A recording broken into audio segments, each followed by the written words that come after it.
On January 26th, Nintendo World Report will be hosting our 9th charity live stream to support Child's Play starting at 11:30 a.m. Eastern Time. The more you donate, the longer we stream with over 12 hours of content available if we can hit our goal of $4,000. Donations are open now, so don't wait. Donate now so you don't forget. For more information and to donate, click the link in the description. And don't forget to join us here on NWR TV on January 26th for the all-day stream. Alright, now back to the video.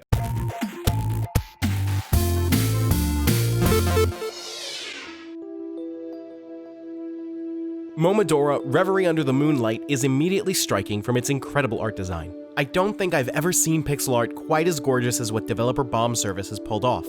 Animation is incredibly smooth, with a ton of detail put into each character. The outstanding art is what originally drew me to Momodora, and I'm happy to say it's consistently excellent the entire way through. Unfortunately, I wish I could say the same about gameplay. The highs in Momodora are very high, but the lows come a bit too often for it to truly excel.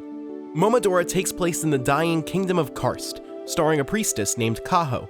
Kaho's home has fallen under a curse that's spreading across the land, and she finds that the curse can only be broken by killing the queen, who has descended into madness.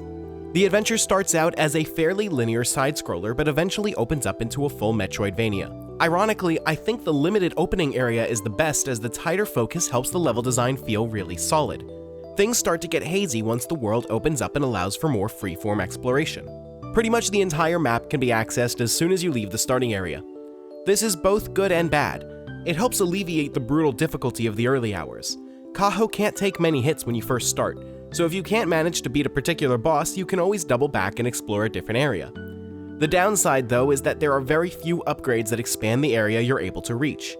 Aside from fast travel and damage upgrades, the only new abilities you receive are an air dash and a morph ball style transformation to fit through tight spaces. The air dash is almost never needed to get around, so there's basically just one ability that actually matters for exploration. The lack of exploration makes the already short runtime feel hollow. Without a tangible sense of progression from gaining new abilities and opening new areas, it never feels like Momodora has the chance to build momentum. That morph ball ability ended up being the very last ability I got, so I never felt like I really had more options to work with until I was already on my way to the endgame. It's a shame because the core gameplay of Momodora is incredibly solid.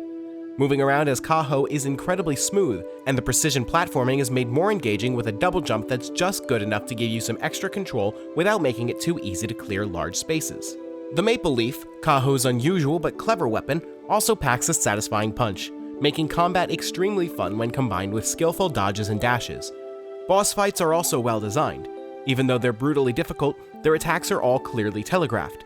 Dodging attacks and finding the right time to strike in between phases starts to come naturally as you've had the chance to learn the boss's patterns. If you die in a battle, a save point is never far behind, so you're never punished too hard for failing. I'm very conflicted on this game. Momodora is incredible in many ways, and I feel like I can't recommend it enough. It's also disappointing in many ways, and I feel like I don't want to recommend it at all. The act of moving around through the Kingdom of Karst is so well tuned that I had a lot of fun running through hallways smacking monsters with a leaf. Unfortunately, at the end of the day, Karst just wasn't a very interesting place in which to spend time, and I felt myself wishing for a bit more substance. There is undoubtedly something special going on in Momodora, but sadly I never felt like I was playing anything more than an introduction to a larger game that doesn't actually exist. Thank you very much for watching. And if you want to see more videos like this, consider subscribing to Nintendo World Report TV. You can also check out NintendoWorldReport.com for a whole lot more, and if you want to support both this channel and the site, check out Patreon.com/NWR. You can also join the conversation in our Discord server through the link in the description.